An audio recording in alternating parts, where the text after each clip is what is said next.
மரியாதை கௌரவம் பாதுகாக்கப்பட வேண்டும். அவனிடம் ஒரு பிழை இருக்கிறதா, அதை அவரிடம் முறையாக அல்லது ஏதோ ஒரு அழகிய உபதேசம் என்ற முறையில் அவரிடம் அதை சொல்லி அவரை நல்வழிப்படுத்த வேண்டுமே தவிர அதை அம்பலத்துக்கு கொண்டு வரக்கூடாது, பகிரங்கப்படுத்தக்கூடாது.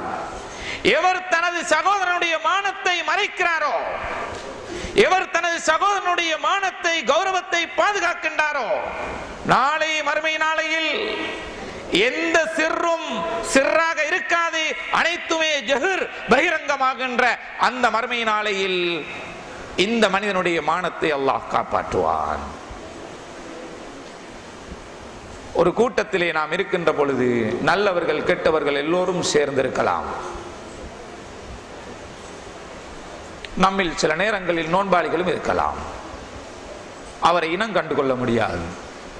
அதுபோல நம்மோடு சேர்ந்திருக்கக்கூடிய இணைந்திருக்கக்கூடிய சகோதரர் கெட்டொருவராக இருப்பார், கண்டுகொள்ள முடியாமல் இருக்கும். கியாமத் நாளையில் அல்லாஹ் சொல்லுவான், வம்தாசுல் யௌம அய்யுஹல் முஜ்ரிமூன். எல்லா மக்களும் அணிதிரண்டு இருக்கக்கூடிய நேரத்தில் ஓர் அறைகூவல், கெட்டவர்களே இந்த சபையில் உங்களுக்கு நல்லவர்களுடன் சேர்ந்திருக்க முடியாது, பிரிந்து சென்று விடுங்கள். மறுமை நாளையில் இந்த கட்டளையை அல்லாஹ் இடுகின்ற பொழுது மூடி மறைத்து ஒளித்து செய்த குற்றங்கள் எல்லாம் வெளியே வந்துவிடும். ஊருக்கு நாட்டுக்கு நல்லவராக நடித்து பாசாங்கு செய்தவர் எழுந்து செல்வார். அவருடைய பேச்சை கேட்டு திருந்தியவர்கள், ஓஹோ இவருமா போறாரு, ஊரில நாட்டில நல்ல மனுஷன் மாறி இருந்தாரு.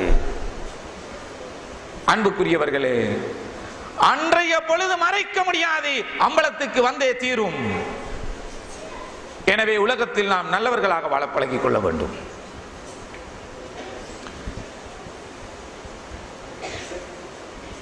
குல்லுல் முஸ்லிமி அலல் முஸ்லிமி ஹராமுன் இர்லுஹு வ மாலுஹு வ தமுஹு.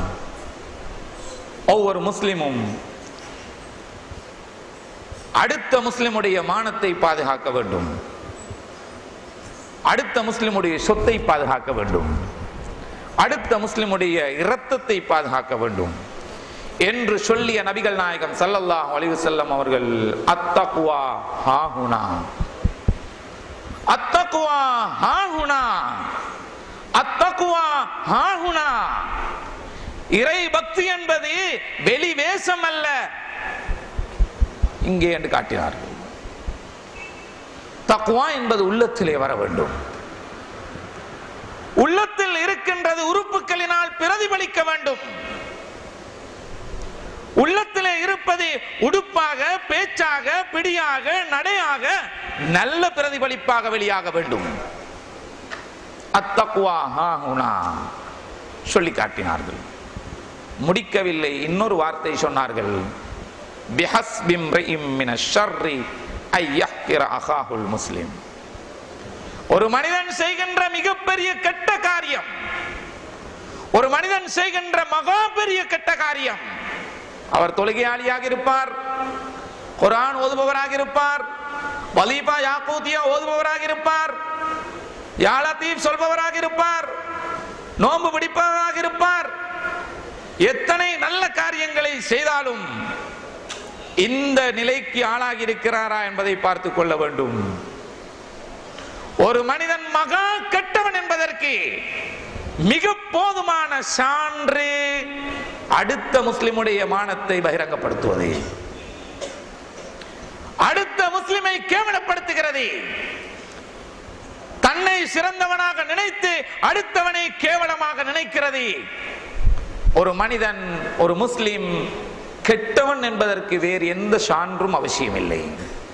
பாவம், அந்த மனிதன் தொழுகையாளியாக இருப்பார், தஹஜ்ஜுத் தொழுபவராக இருப்பார்,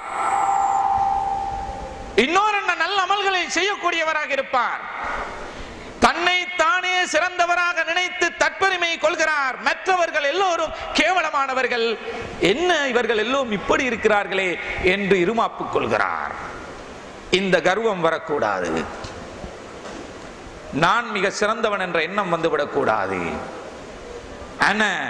நான் என்பது வரக்கூடாது. அந்த கர்வம் மனிதனுடைய அத்தனை நன்மைகளையும் பாழாக்கிவிடும். இது நபிகள் நாயகம் ஸல்லல்லாஹு அலைஹி வஸல்லம் அவர்கள் சொன்னார்கள். நம்முடைய சகோதரனுடைய பங்களிப்பு நமது வாழ்க்கையில் எந்த அளவுக்கு வர வேண்டும்? இது ஒரு சிறப்பான மஜ்மா. நபிமார்கள், சித்திகீன்கள், சுஹதாக்கள், சாலிகூன்கள் காட்டி தந்த, நல்லோர்கள் காட்டி தந்த அஸ்திவாரத்தை பின்பற்றுவதற்காக நாங்கள் ஒன்று கூடியிருக்கிறோம். இரகசியம் புரியாதவர்கள் குரலுவார்கள், குழப்புவார்கள். அகப்பட்டுக் கொள்ளாதீர்கள்.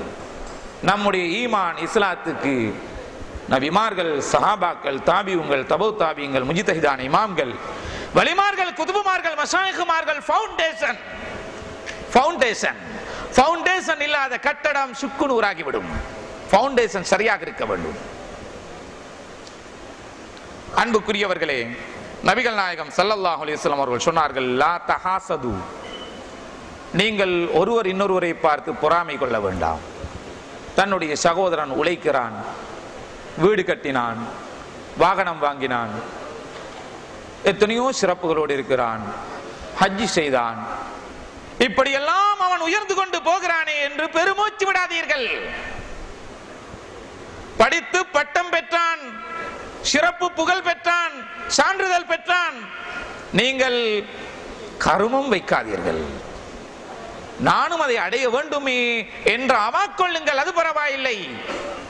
அவருக்கு அது கிடைத்து விட்டதே என்று பொறாமை கொள்ளாதீர்கள். வலா தனாஜஷு, நீங்கள் எடுப்பதற்கு விருப்பமில்லாத ஒரு பொருளுக்கு விலையை நினைத்த விதம் கூட்டி கொடுக்காதீர்கள். ஒரு கடையிலே ஒரு பொருள் விற்பனைக்காக வைக்கப்பட்டிருக்கிறது. அந்த பொருளின் பக்கம் எனக்கு எந்த தேவையும் கிடையாது. கடைக்காரர் எனக்கு நெருக்கமானவர், ஒரு ஃப்ரெண்ட். அவரோடு பேசிக் கொண்டிருக்கின்ற பொழுது, இது என்ன விலை? 10 ரூபா. மடையனாகிறீங்க, இதெல்லாம் இந்த ஊர்ல இங்கெல்லாம் இவ்வளவு விலைக்கு போகுது. நீங்க 10 ரூபாய்க்கா விற்கிறீங்க? இது ஒரு 500 ரூபாய்க்கு விற்கலாமே, 200 ரூபாய்க்கு விற்கலாமே என்று அவரை தூண்டி விடுகிறார். இந்த வேலை செய்யாதீங்க. ஒரு முஸ்லிமுக்கு அநியாயம். உங்களுக்கு அந்த பொருள் அவசியம் இல்லை, அடுத்த வீட்டுக்காரனுக்கு தேவையாக இருக்கும், அந்த கடையோடு இருக்கக்கூடிய அடுத்த மனிதனுக்கு தேவையாக இருக்கும். நீங்கள் நினைத்த விதம் விலையை கூட்டி விட்டீர்கள். அது அவருக்கு 8 ரூபாய்க்கு கிடைத்து 10 ரூபாய்க்கு வைத்திருக்கிறார். எங்கேயோ கண்ட ஒரு விலையை சொல்லி இங்கே 500 ரூபாய் ஆக்கிவிட்டால் என்ன பெரிய அநியாயம்? செய்யாதீர்கள். நபி ஸல்லல்லாஹு அலைஹி வஸல்லம் அவர்கள் இந்த உதாரணத்தை சொன்னார்கள். ஏன் இது போன்ற விளைவுகள் வரக்கூடாது? வலா தபாகலு, நீங்கள் ஒருவருக்கொருவர் கோபம் கொள்ளாதீர்கள். நபி தோழர்களில் ஒருவர் வருகிறார், யா ரசூலல்லாஹ், ஐயுல் அமாலி அஃலல், அமல்களில் ஆக சிறந்தது எது என்று கேட்டார்கள். நபி ஸல்லல்லாஹு அலைஹி வஸல்லம் அவர்கள் லா தக்லப் பதில் சொன்னார்கள். அமல்களில் மிக சிறந்தது எது நாயகமே என மீண்டும் கேட்க, லா தக்லப், அதே பதிலை சொன்னார்கள். வந்த நபித்தோழர் மீண்டும் கேட்கிறார், அமல்களில் மிக சிறந்தது எது நாயகமே? நாங்கள் சொல்கிறோம், தஹஜ்ஜுது தொழுகை சிறந்த அமல், நோன்பு பிடிப்பது, இமாம் ஜமாத்து சிறந்த அமல். உண்மையிலே சிறந்த அமல்கள் தான். இங்கே எதனை சிறந்த அமல் என்று சொல்லப்படுகிறதோ அது இல்லாமல் அந்த சிறந்த அமல் சிறந்ததாக அவருக்காக முடியாது. நபி ஸல்லல்லாஹு அலைஹி வஸல்லம் அவர்கள் 3ஆம் விடுத்தம் கொடுத்த பதிலும் லா தக்லப், உங்களோட வாழ்க்கையில கோபம் வரக்கூடாது. கோபம் வர வேண்டிய விடயத்துக்கு வர வேண்டும், வந்தது தனிய வேண்டும். கோபம் வந்த நேரத்தில் நினைத்ததை செய்யக்கூடாது. அவ்வலுல் கலபி ஜுனூனுன், கோபத்தின் ஆரம்பம் ஒரு வகை பைத்தியம், வஆகிருஹு நதமுன், அதன் இறுதி கைசேதம். வந்த கோபத்துக்கு அடிச்சிட்டேன், வந்த கோபத்துக்கு கிட்ட இருந்ததை தூக்கி போட்டேன், அவன் மண்டை பொளந்துச்சு. கோபத்துக்கு செஞ்சிட்டேன் என்று அவரே போய் அவருடைய தலையை சோறில் அடிச்சு கொள்வார். கவலை பிறகுதான் வரும். நபி ஸல்லல்லாஹு அலைஹி வஸல்லம் அவர்கள் சொன்னார்கள், சண்டியன் என்பவன் யார் தெரியுமா? தனக்கு வந்த கோபத்தை அடக்கிக் கொள்கிறார், அவன்தான் சண்டியன். அடித்து மற்றவனை கீழே போட்டு விட்டு எப்படி என்னுடைய விளையாட்டு என்று பெருமை பேசுறவன் சண்டியன் அல்ல. வந்த கோபத்தை கண்ட்ரோல் பண்ணிக்கொள்ளும். நீ நின்று கொண்டிருக்கின்ற போது கோபம் வந்தா உட்கார்ந்துக்கோ, உட்கார்ந்து கொண்டிருக்கும் போது கோபம் வந்தா சாஞ்சிக்கோ. உனக்கு கோபம் வந்தால் வுது எடுத்து தண்ணீரை முகத்தில் கையிலே ஊற்றிக்கொள். அந்த கோபத்தை அது தனித்து விடும். ஏன்? கோபம் என்பது ஷைத்தான் என்னொன்றும் உள்ளது. ஷைத்தான் நெருப்பால் படைக்கப்பட்டவன். நெருப்பை அணைப்பதற்கு தண்ணீரை பாவிக்கிறோம். தண்ணீர் மனிதனுடைய கோபத்தை தனித்து விடுகிறது. வுது செய்து கொள்ளுங்கள் என்று சொன்னார்கள். மனைவியுடன் சண்டை பிடிக்கின்ற மாப்பிள்ளைகளும் இருக்கிறார்கள் தான். மாப்பிள்ளை ஆண் பிள்ளை, மனைவி பெண் பிள்ளை. ஆண் பிள்ளைக்கும் பெண் பிள்ளைக்கும் உள்ள வேறுபாடு தெரியாதவன் குடும்ப வாழ்க்கையை ஆரம்பித்தால் இப்படித்தான். வீட்டுக்குள்ளே சண்டையும் சச்சரவும். பிள்ளைகளின் வாழ்க்கையில் இதுதான் வாழ்க்கை என்று அவர்களும் படித்து விடுவார்கள். வாழ்க்கை என்றால் இதுதான் என்று நினைத்து விடுவார்கள். மனிதனுடைய வாழ்க்கையை நாசப்படுத்தக்கூடியது கோபம். நீங்கள் கோபம் கொள்ளாதீர்கள். வலா ததாபரு. துபுருன் என்றால் என்ன என்பது அரபு படித்தவர்களுக்கு தெரியும்.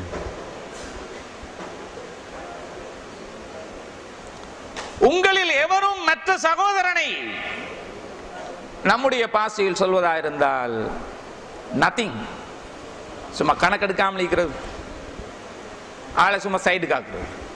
பேசினாலும் பேசுறல்ல, ஒரு கேள்வியை கேட்ட ஒரு ஆன்சர் சொல்றதில்ல, என்னமோ பெரிய பிஸி மேன். நபி ஸல்லல்லாஹு அலைஹி வஸல்லம் அவர்களிடத்திலே பார்வை இல்லாத சஹாபி வருகிறார். அப்துல்லா ரலியல்லாஹு அன்ஹு அவர்கள், இப்னு உம்மி மக்தூம், உம்மி மக்தூமுடைய மகன் ரலியல்லாஹு அன்ஹு. நபி ஸல்லல்லாஹு அலைஹி வஸல்லம் அன்னவர்கள்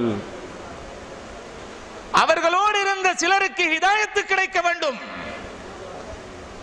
பெரும் பெரும் தலைவர்கள் சிலர் வந்திருக்கிறார்கள், அவர்களுக்கு ஈமானுடைய பாக்கியம் கிடைக்க வேண்டும் என்பதற்காக இந்த நபித்தோழரை கொஞ்சம் கவனிக்காமல் அந்த கவனத்திலே அவருடைய பேச்சிலே ஈடுபட்டுக் கொண்டிருந்தார். உடனே குர்ஆன் ஆயத்து இறங்குகிறது. அபஸ வ தவல்லா. வந்திருப்பவர்கள் ஈமான் இல்லாதவர்கள். அது பெரும் பெரும் சல்லிக்காரராக இருக்கலாம், பெரிய குடும்பத்தைச் சேர்ந்தவராக இருக்கலாம். அவர்களுக்கு ஹிதாயத்து கிடைத்தால் இஸ்லாத்துக்கு பெரிய வெற்றி என்றுதான் உங்களுடைய எண்ணமா? அதல்ல. உங்களோடு இருக்கிற ஒரு பார்வை இல்லாத சஹாபி அங்கே சிறந்தவர். எமது இலங்கை திருநாட்டில் தலை சிறந்த உலமாக்கல் பட்டியலில் உள்ள எங்களுடைய முஹம்மது மௌலவி ஹதரத் தங்களது பயானிலே சொன்னார்கள், திண்ணை தோழர்களுடன் இணைந்திருங்கள். திண்ணை தோழர்களை நதிங் கணக்கெடுக்காமல் விட்டு விடாதீர்கள். யாருடன் நபி ஸல்லல்லாஹு அலைஹி வஸல்லம் அவர்களுக்கு இணைந்திருக்குமாறு அல்லாஹ் கட்டளையிட்டான்?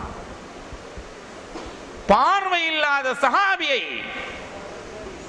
கொஞ்சம் ஒரு நல்ல நோக்கம் என்ற அடிப்படையில் தான் கவனிக்க தவறிவிட்டார்.